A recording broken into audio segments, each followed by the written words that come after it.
खबर आपको दें कि पाकिस्तान और रूस के दरमियान ज़मीनी तिजारत का बाज़ाब्ता सिलसिला शुरू हो गया है। मुख्तलिफ अशिया के कंटेनर्स पाक अफगान तुर्खम सरहद के रास्ते से पाकिस्तान में दाखिल हो गए। अपडेट कर रहे हैं कि पाकिस्तान और रूस के दरमियान ज़मीनी तिजारत का बाज़ाब्ता जो सिलसिला है वो शुरू हो गया है। इस पर मज़ीद तफसीलात जानते हैं डॉन न्यूज़ के नुमाइंदे आरिफ हयात से। जी आरिफ, बताइएगा ये तारीखी पेशरफ्त है, बताइएगा कि रूस से आने वाली सामान में क्या क्या शामिल है?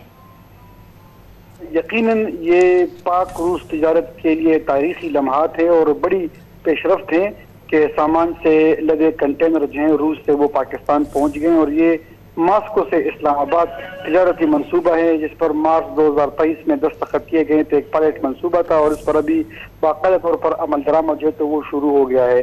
TIR निज़ाम है, उसके तहत इब्तदाई मरहले में मुख्तलिफ अशिया के जो कंटेनर्स हैं, 2 कंटेनर्स वो रूस से पाकिस्तान पहुंच गए और तुर्खम पाक अफगान जो तुर्खम सरहद है उसके जरिए ये पाकिस्तान में दाखिल हो गए हैं।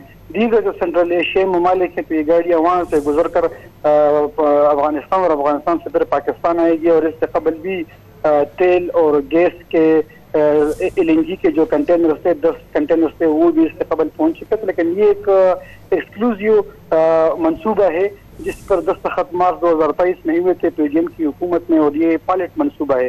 इसका अब बाकायदा तौर पर जो शुरुआत है वो हो चुके हैं और मंसूबे पर अमल दरामद भी शुरू हो चुका है। इसका नाम भी मास्को से इस्लामाबाद तिजारती मंसूबा रखा गया है और अभी इसके इब्तदाई जो 2 कंटेनर्स है वो पाकिस्तान पहुंच गए और मजीद भी ये जारी रहेगी। बहुत शुक्रिया आपका तफसीलात देने के लिए आरिफ हयात।